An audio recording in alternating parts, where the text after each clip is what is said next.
Hello everyone, welcome back again to our channel right. आज हम लोग जो यूपीएससी सीडीएस का पीवाईक्यू डिकोड सीरीज़ हम लोग देख रहे हैं, ठीक है। उसमें अपने पीवाईक्यू टू एफवाई की सीरीज़ में आज जितने भी यूपीएससी के पीवाईक्यू हैं उसका हम एनालिसिस करेंगे। स्पेशली कौन से जो 2019 में जो सेकंड पेपर हुआ था उसके हिस्ट्री सेक्शन में जो क्वेश्चन पूछा था उसके, राइट। और ये क्यों ज़रूरी है ऑलरेडी हमने काफ़ी वीडियो में एक्सप्लेन कर चुके हैं, राइट।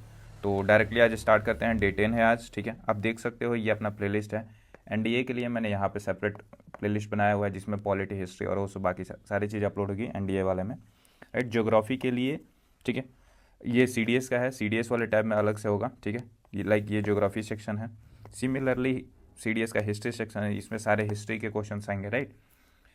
तो वन बाय वन हम सारे का करेंगे। अभी ये सब कवर्ड है, आप देख सकते हो। काफ़ी लोग यहाँ पे इंटरेक्टिव भी हैं, ठीक है, लोग फॉलो भी करते हैं। अगर आप करोगे तो आपको आने वाले एग्ज़ाम में, ठीक है, पास्ट ईयर पेपर को एनालिसिस करोगे, ठीक है, तो आपको आने वाले एग्ज़ाम में हायर सक्सेस मिलेगा, ये गारंटी है। और स्पेशली जो मैं करा रहा हूँ वो काफ़ी डिफरेंट है देन अदर पीपल, राइट। ऐसा क्यों बोल रहा हूँ? क्योंकि मैं सिर्फ आपको क्वेश्चन का आंसर नहीं बता रहा, उसमें जो वैल्यू एडिशन है वो चीज़ें बता रहा हूँ, एंड साथ में साथ पिक्टोरियल मैप जहाँ पे जिसकी ज़रूरत है वो चीज़ें मैं बता रहा हूँ, ठीक है। तो ये सब सारे वही है, राइट। और सिर्फ ये एक ही ईयर का नहीं, बाकी आने वाले जितने भी हम डिस्कस करेंगे सब में पिक्टोरियल हम एक्सप्लेनेशन देंगे सबका, ठीक है। इसमें तो देखो हिस्ट्री में क्या है कि फैक्ट है, बट जो बाकी ज्योग्राफी हो गया, बाकी अदर चीज़ें होंगी, वहाँ पे पिक्टोरियल इमेज से ना बहुत चीज़ें क्लियर हो जाती हैं, ठीक है। तो वो चीज़ें हम लोग करेंगे one by one. Stay tuned and do subscribe to our channel for regular updates. Thank you so much. Now let's start our today session. 2019 का जो सेकंड पेपर है उसका हिस्ट्री का क्वेश्चन हम लोग देखेंगे। सिर्फ हिस्ट्री है इसमें, और सब्जेक्ट वाइज सब्जेक्ट करते हैं, ठीक है। टॉपिक नहीं करते हैं क्योंकि तो क्या होता है कि टॉपिक में आपको ऑलरेडी गेस पता चल जाता है कि आंसर क्या होगा, और एग्जाम में आपको टॉपिक देकर नहीं पूछेगा, आपको रैंडम पूछेगा, सब्जेक्ट वही रहेगा। हिस्ट्री से क्वेश्चन पूछ रहा है, ना कि सिर्फ गांधीयन एरा से पूछ रहा है, और ना कि सिर्फ वायसरॉय और गवर्नर जनरल से पूछ रहा है, राइट। तो इसलिए ये सेशन वैसे करना जरूरी है जैसे एग्जाम में पूछता है, और ये एग्जाम के प्रीवियस पेपर हैं सीडीएस का, आप देख सकते हो, ठीक है। क्वेश्चन पूछने का स्ट्रेटजी, कीवर्ड्स एनालिसिस सब कुछ दिखाया जाएगा, कैसे क्वेश्चन सॉल्व होता है, जो क्वेश्चन नहीं आता वो सब कुछ, ठीक है। तो let's start. Arrange the following in the chronological order of their implementation, right. ये सब सारे जो है एक्ट्स हैं या रिफॉर्म्स हैं, ठीक है। उसका जो क्रोनोलॉजिकल ऑर्डर है उसका, उसको उस तरह से अरेंज करना है हमें, राइट। तो देखो इंडियन फैक्ट्री एक्ट पहली बार पूछा कि कब आया था। फैक्ट्री एक्ट जो है 1881 में आया था। किसके टाइम पे आया था? उस टाइम का गवर्नर जनरल कौन था? तो रिपन था, ठीक है, लॉर्ड रिपन। नाउ जो वर्नाकुलर प्रेस एक्ट है 1878 में आया था, और उस टाइम का कौन है?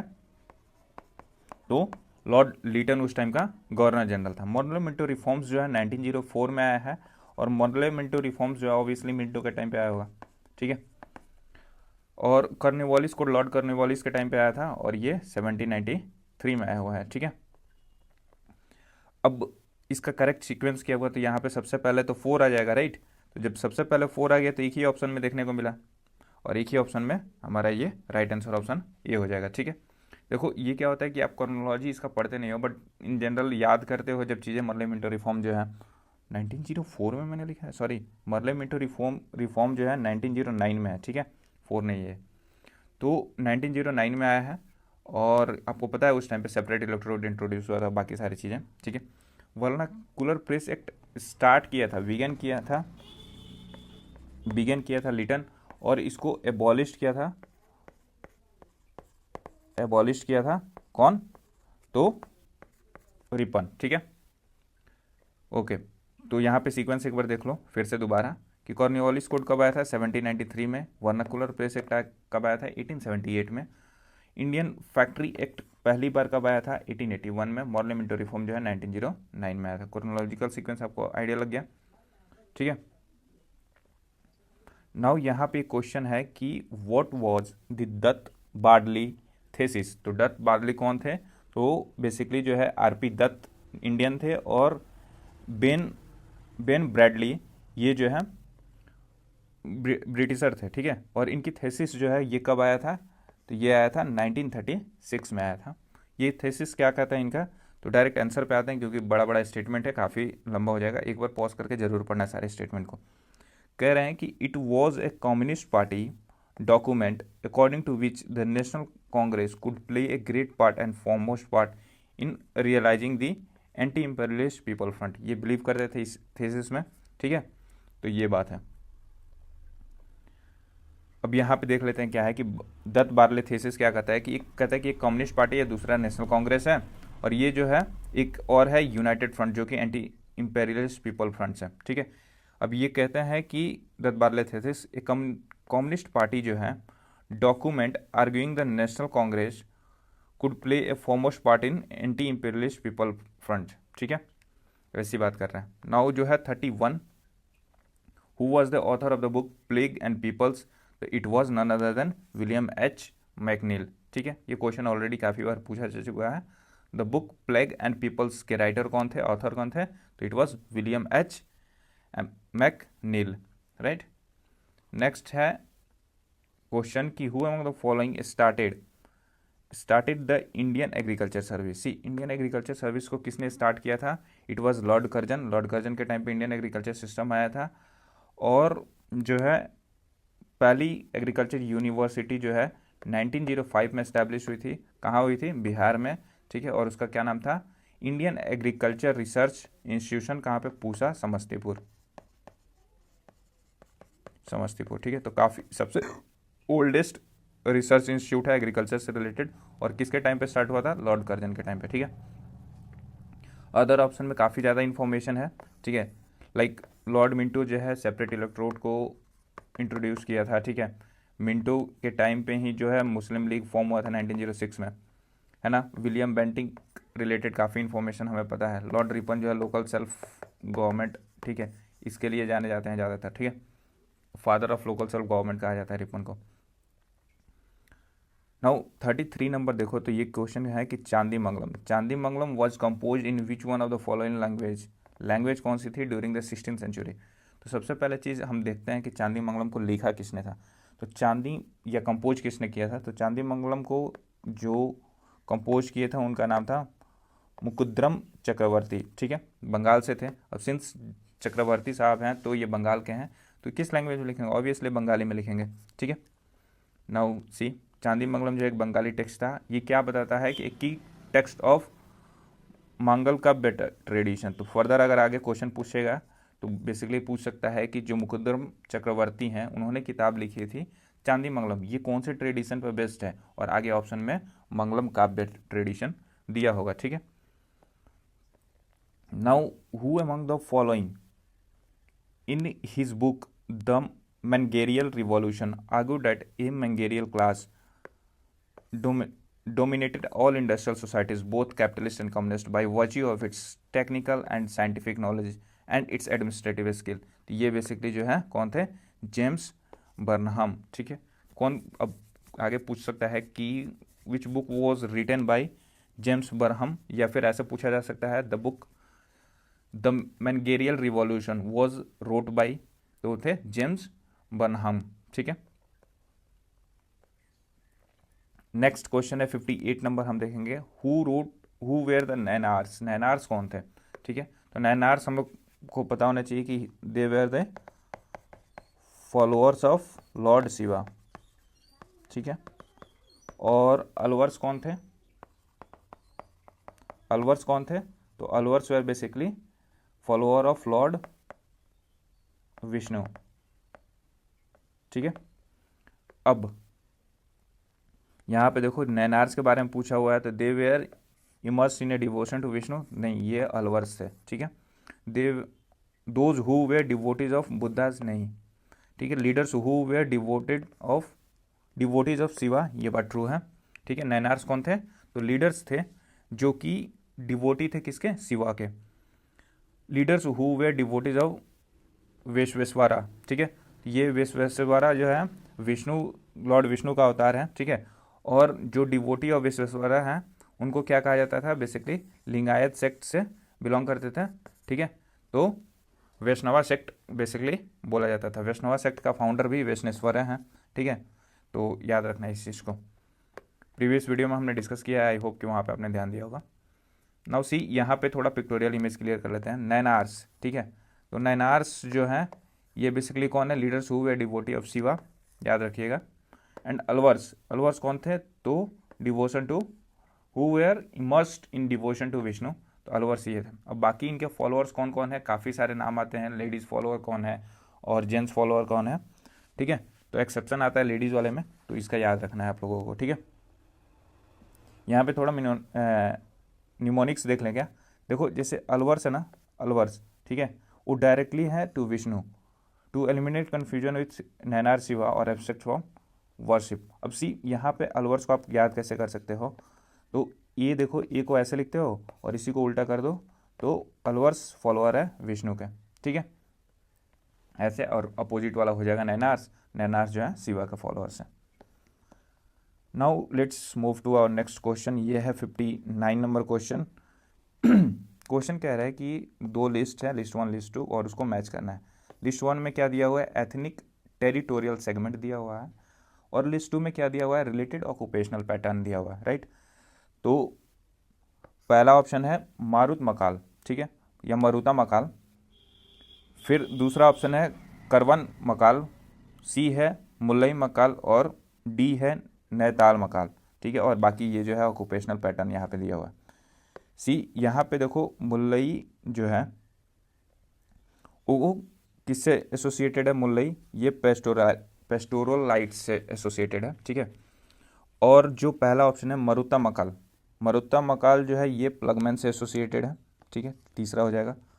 करवान मकाल ये किससे एसोसिएटेड है, ये बेसिकली जो है कुरावन, ठीक है, ये बेसिकली किससे एसोसिएटेड है, तो ये हिल से एसोसिएटेड है। और नेताल मकाल ये जो है फिशिंग पीपल से मेंशन है। अब देखो याद करने को तो अलग अलग चीज़ें हैं, ठीक है, बट इसको कैसे याद कर सकते हो वो देख लीजिएगा कि मारुता, मरु मतलब क्या होता है, मरु मतलब सॉइल होता है, ठीक है, मरुस्थल बोलते हैं, ठीक है, सॉइल डेजर्ट वैसे काइंड ऑफ थिंग्स। तो वहाँ से आप इसको एसोसिएट कर लीजिएगा, इसको प्लगमैन से या एग्रीकल्चरलिस्ट से, ठीक है।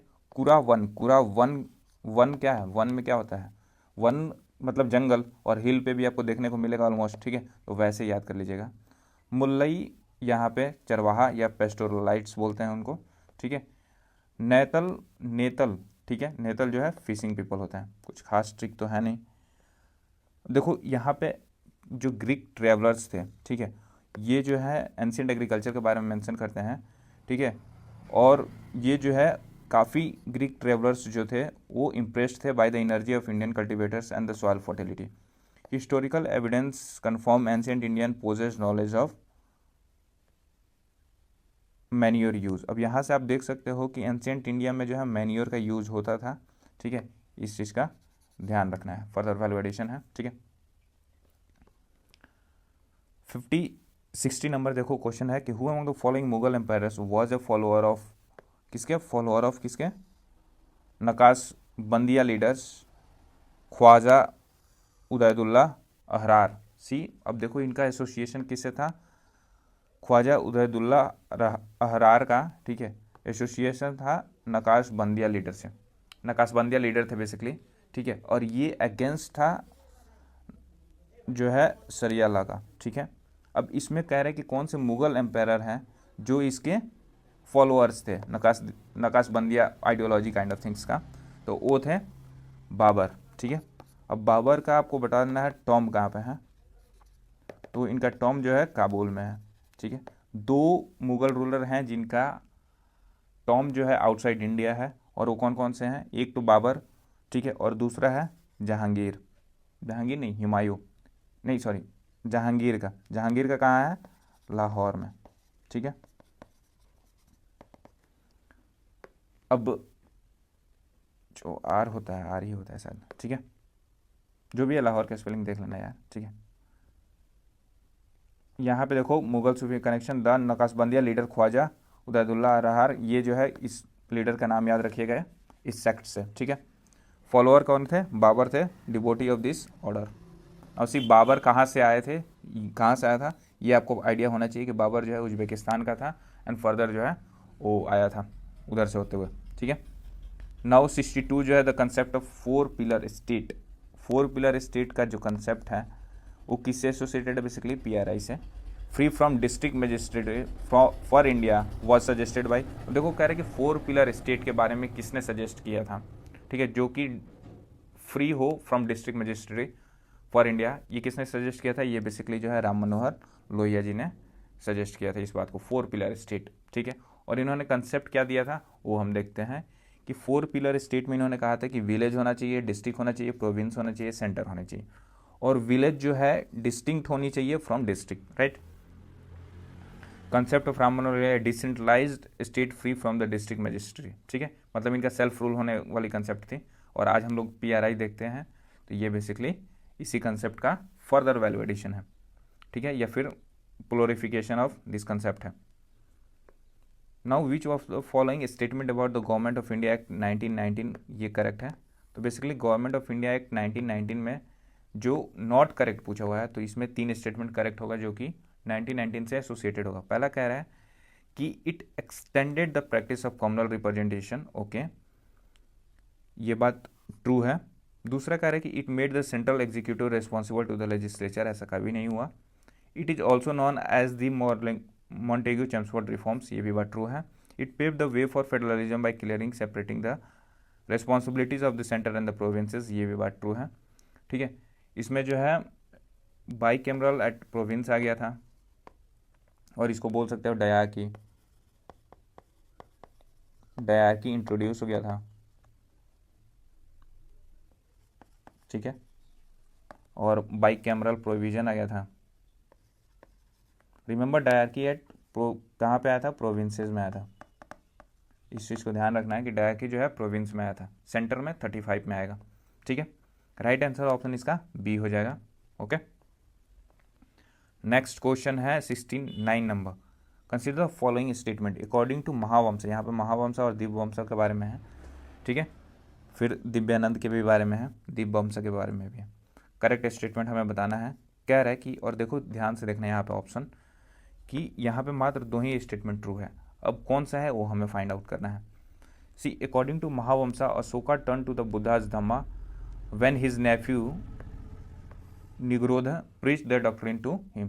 तो जो अशोका के नेफ्यू थे, ठीक है, वो बुद्धास धामा को अडॉप्ट कर लिए थे या बुद्धिज्म में कन्वर्ट कर लिए गए थे जब इनके भतीजे, ठीक है, नेफ्यू जिनका नाम था निग्रोधा, ये जो है प्रीच किए थे ये डॉक्ट्रिन टू अशोका, राइट। तो ये स्टेटमेंट ट्रू है। ये बात किस में मेंशन है, तो महावंशा में है, ठीक है। नाउ दिव्यदाना जो है scribe Ashoka being drawn to the Buddhist teaching to the influence of Samudra, ठीक है, ए मर्चेंट टर्न मॉन्क। ये कह रहा है कि दिव्यानंदा में क्या मेंशन है, कि दिव्यानंदा में ये मेंशन है कि अशोका बुद्धिज्म को तब या उससे के टीचिंग से तब इन्फ्लुएंस होते हैं या उधर अट्रैक्ट होते हैं जब एक मर्चेंट जो मॉन्क बनते हैं जिनका नाम है समुद्रा, वो जो है अशोका को मतलब बताते हैं बुद्धाइस्ट टीचिंग के बारे में, ठीक है। ये बात किस में मेंशन है, दिव्यानंदा में। नाउ महावंशा में क्या मेंशन है कि जब अशोका का भतीजा नेफ्यू निग्रोध ये जो है डॉक्ट्रिन प्रीच करता है अशोका को अबाउट बुद्धास धम्मा, वो बात महावंशा में है मेंशन, ठीक है। अब याद कैसे रखना है कि महावंशा MN पास में होता है, ठीक है, तो ये दोनों हमेशा साथ में आएगा, महावंशा निग्रोध वाला कंसेप्ट, ठीक है। नाउ दिव्य दाना और समुद्रा वाला कंसेप्ट जो है ये साथ में आएगा, इसको याद रखना, ठीक है। ये भी स्टेटमेंट ट्रू है। नाउ थर्ड जो ऑप्शन है, तो राइट आंसर तो आपको मिल गया कि सी होगा, बट थर्ड जो है Divyavamsa speak of Samudra the 12-year-old son of merchant as the key figure in Ashoka coming under the influence of the Buddhist Dhamma, ये बात गलत है, क्योंकि समुद्रा कौन था, खुद एक मर्चेंट टर्न मॉन्क था, ना कि उनका ओल्ड बेटा था, ठीक है। यहाँ पे सी राइट आंसर मिल गया, यहाँ पे देख लो। अब ये चीज़ें देखो, the Mahavamsa tradition state Ashoka turn to Dhamma after hearing his nephew Nigrodh, ये स्टेटमेंट ट्रू है। दिव्यदाना ट्रेडिशन जो है बेसिकली अशोक वंदना के बारे में बात करता है, राइट। अशोक वंदना के बारे में कौन बात करता है, तो दिव्यानंदा ट्रेडिशन ये स्क्राइब करता है कि his conversion to the influence of Samudra a merchant turn monk, यही बात है कि बुद्धिज्म में आए थे by the merchant turn monk named समुद्रा, ठीक है। तो ये दिव्यदाना में मेंशन है, ठीक है। नाउ 73 नंबर देखोगे, who is the author, author के बारे में पूछा हुआ है of the 16th century Sanskrit text जिसका नाम है वर्जना भक्ति विलासा विच फोकसेज ऑन किसमें, Braj region in north India. सी, 3 चीज़ें यहाँ पे देखना है। ऑथर का नाम पूछा हुआ है, दूसरा जो है ब्रज भक्ति विलासा, ब्रज वाला चीज़ें जो है श्री कृष्ण से एसोसिएटेड होगा, राइट। और रीजन भी ब्रज भाषा है, ब्रज रीजन है, ठीक है, नॉर्थ इंडिया में। तो आपको वृंदावन और ओशो वाली चीज़ें रीजन आपको ध्यान में आ गई होगी। नाउ कह रहा है कि ऑथर कौन था, तो टोडरमल आपको पता है कि इनके कोर्ट में नहीं थे, ठीक है। नारायण भट्ट इनके कोर्ट में नहीं थे, चैतन्य नहीं थे, ठीक है। और रूपा गोस्वामी। अब सी, जो एंशियंट नाम देखो, नॉर्दर्न नाम देखोगे, ठीक है, स्पेशली यूपी बिहार में, तो ये समवॉट मैचिंग है। टोडरमल आपको पता है कि अशोका के कोर्ट में थे, अशोका कह रहे हैं अकबर के कोर्ट में, ठीक है। चैतन्य महाप्रभु वो भक्ति सेंट वगैरह थे, ठीक है। बट ये किधर थे, वो अदर साइड में थे, ठीक है। तो और रूपा गोस्वामी के बारे में हम अभी देखेंगे। राइट आंसर ऑप्शन इसका बी हो जाएगा, जो कि ब्रज भाति विलासा को, ठीक है, वो अपने टेक्स्ट ब्रज भाति विलासा में फोकस किए थे on Braj region in north India, ठीक है। हम नाउ सी 3-4 चीज़ें हैं, जैसे चैतन्य के बारे में हम देखते हैं। ये चैतन्य जो है गिव द डॉक्ट्रीन ऑफ किसका, अचिंत्य भेद अभेद, ठीक है। अचिंत्य भेद अभेद वाला जो डॉक्ट्रीन है वो किसने दिया था, तो चैतन्य महाप्रभु ने दिया था, राइट। और जो नेक्स्ट है कि रूपा गोस्वामी वाला देखोगे आप, तो ये जो है बेसिकली इनका जो टेक्स्ट है वो कौन कौन सा है, गुडिया नाम का एक टेक्स्ट लिखा है इन्होंने, वैष्णव ट्रेडिशन को ये भी फॉलो करते थे, ठीक है। तो रूपा गोस्वामी से 2 चीज़ें याद रखना है, एक तो ये वैष्णव ट्रेडिशन वाले थे, दूसरा जो है गुडिया नाम का इनका किताब काफ़ी फेमस था। अब चैतन्य वाला का आप देख लिया है, चैतन्य महाप्रभु, ये अचिंत्य भेद अभेद जो है डॉक्ट्रिन इन्होंने दिया था। आगे क्वेश्चन पूछेगा भेद अभेद का डॉक्ट्रिन किसने दिया था, चैतन्य महाप्रभु ने दिया था, ठीक है। ब्रज भक्ति विलासा का ऑथर कौन है, तो ये बेसिकली नारायण भट्ट है, ठीक है। Okay, now next move to, यहाँ पे देखो कुछ एक्स्ट्रा यहाँ पे ऐड ऑन कर देते हैं। जैसे देखो शंकर बंदोपाध्याय ये जो है टेक्स्ट लिखे थे, जो है शंकर बंदोपाध्याय ये जो है टेक्स्ट लिखे थे कौन सा, फ्रॉम प्लासी टू पार्टीशन का जो किताब है, history of modern India. Plassey to partition किसने लिखा है, शंकर बंदोपाध्याय ने लिखा है। सर्वपल्ली गोपाला ये जो है कौन लिखे हैं, ये जवाहरलाल नेहरू बायोग्राफी वॉल्यूम 1 लिखे हैं इन्होंने, ठीक है। तो सर्वपल्ली गोपाला जो है जवाहरलाल नेहरू का बायोग्राफी लिखे हैं वॉल्यूम 1, राइट। डेविड हार्डीमैन जो है ये किताब लिखे हैं गांधी जी के बारे में, Gandhi in his time and ours. Gyanendra Pandey जो है ये किताब लिखे हैं the ascendancy of the Congress in Uttar Pradesh. ये क्वेश्चन ऑलरेडी पूछा जा चुका है, so make sure to remember this. Remember जो हमारा मोटिव है वो यही है कि हम पास्ट से सीखें, learn from the past and prepare for the future, ठीक है। आई होप कि you have subscribe to the channel, ठीक है, and you are finding the content more useful than anything जो आप कहीं और देखे होंगे, ठीक है। Do let me know for the feedback how can I improve, because I am giving my full commitment on improving your score by your next exam from these content, ठीक है। तो do let me know what else do you need in the comment section and do join the telegram group for the same, जो कि description में link होगा, ठीक है। Now 107 statement जो है कह रहा है कि the Greek traveller were must impressed by the fertility of Indian soil and the energy and the ability of her cultivators. तो ये बात अभी हमने देखा प्रीवियस वाले में, ठीक है, ये ट्रू है। स्टेटमेंट 2 कह रहा है कि ancient India new the use of manure. ये भी स्टेटमेंट ट्रू है, बट क्या जो यूज़ ऑफ मैन्योर है उसकी वजह से जो है इंडिया की सॉइल फर्टिलिटी और उसके एबिलिटी ऑफ कल्टिवेटर्स या उनकी एनर्जी मैच हो रही थी? No, it's not the reason. यहाँ पे बिकॉज लगा कर देख लो, ठीक है। तो बिकॉज वाली लाइन जस्टिफाई नहीं कर रही है, हैंस जो स्टेटमेंट कंक्लूजन वाली क्वेश्चन होती है उसमें जो है कि सेकंड वाला statement, both the statement are correct but the explanation is not true, that's right answer option B, ठीक है। नाउ यहाँ पे सेम क्वेश्चन है स्टेटमेंट एंड कंक्लूजन वाला, कह रहा है कि non cooperation began in Punjab, okay, with the student movement inspired by Lala Lajpat Rai in January 1921, और ये बात ट्रू है, ठीक है। नाउ नेक्स्ट जो है the Sikh dominated central Punjab countryside was stirred by the powerful Akali upsurge, ये भी बात ट्रू है, बट सिंस बिकॉज वाले से, ठीक है, ये नहीं बन रहा है, तो इसलिए राइट आंसर ऑप्शन इसका बी हो जाएगा। नाउ यहाँ पे थोड़ा एक्स्ट्रा देखते हैं कि स्टार्टेड पंजाब में नॉन कोऑपरेशन स्टार्ट हुआ था ऑन 1 जनवरी बाई लाला लाजपत राय, ठीक है, और यहाँ पे स्टार्ट हुआ था बाई अकाली अपसर्ज, ठीक है। सेकंड जो है नहीं, इसमें कुछ एक्स्ट्रा है जो फर्दर क्वेश्चन में आएगा तो दिखा देंगे, ठीक है। नाउ यहाँ पे देखो 109 क्वेश्चन है, स्टेटमेंट एंड कंक्लूजन बेस्ड। तो the Awadh Kisan Sabha establish in 1920 fail to bring under its own wing any Kisan Sabha, ठीक है। ये स्टेटमेंट गलत है क्योंकि ये फेल नहीं हुआ था, काफ़ी ज़्यादा इन्फ्लुएंस था इसका, ठीक है। और जो सेकंड स्टेटमेंट था, किसान सभा आज the kisans to refuse to till with खाली land not to offer hari and begar, ये बात ट्रू है तभी तो प्रोटेस्ट होगा ना, ठीक है। यहाँ पे देखो कह रहा है कि it fail to bring other Kisan Sabha under the its wing, ये स्टेटमेंट इनकरेक्ट है, ठीक है। रियलिटी क्या है, it was a powerful organisational force asking kisans to refuse to till bedakhli land, जो कि land from which tenants were evicted, ठीक है। एंड सेकंड जो है refuse to offer hari and begar, जो कि फोर्स लेबर था, उस चीज़ को रिफ्यूज़ किया गया था, ठीक है। तो राइट आंसर ऑप्शन इसका डी हो जाएगा, जिसका मतलब ये होता है स्टेटमेंट वाले में कि पहला स्टेटमेंट गलत है एंड दूसरा ट्रू है, ठीक है। अब नाउ आपको कमेंट में बताना है कि इसके फाउंडर कौन थे, अवध किसान सभा के फाउंडर कौन थे, कमेंट में करो। आई होप कि यू विल बी इंटरेक्टिव अगर यहाँ तक बने हो तो, ठीक है। नेक्स्ट 2 क्वेश्चन है, जल्दी फिनिश करते हैं यहाँ पे। The united province during non cooperation become one of the strongest base of the Congress, बिल्कुल बात सही है। सेकंड स्टेटमेंट जो है, the literary outcrop of non cooperation in Bengal was quite meagre compare to the days of the swadeshi agitation, ये भी बात true है, ठीक है। सिंस एक्सप्लेनेशन एक दूसरे से नहीं लिंक्ड है तो ये option b is the right answer, ठीक है।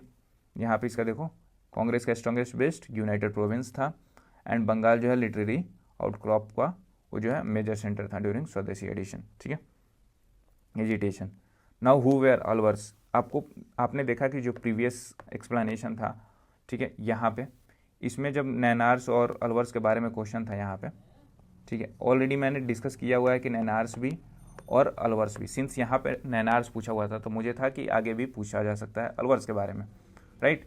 तो मैंने ये एक्सप्लेनेशन अलवर्स के बारे में ऑलरेडी आपको दे दी है। सी कैसे फ्यूचर ईयर क्वेश्चन बनता है, यही होता है वन स्टेप अहेड।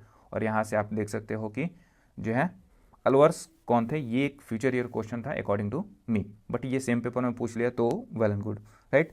तो ये कौन थे, ये बेसिकली अलवर्स थे, those who impression in devotion to Vishnu, right answer ये हो जाएगा, ठीक है।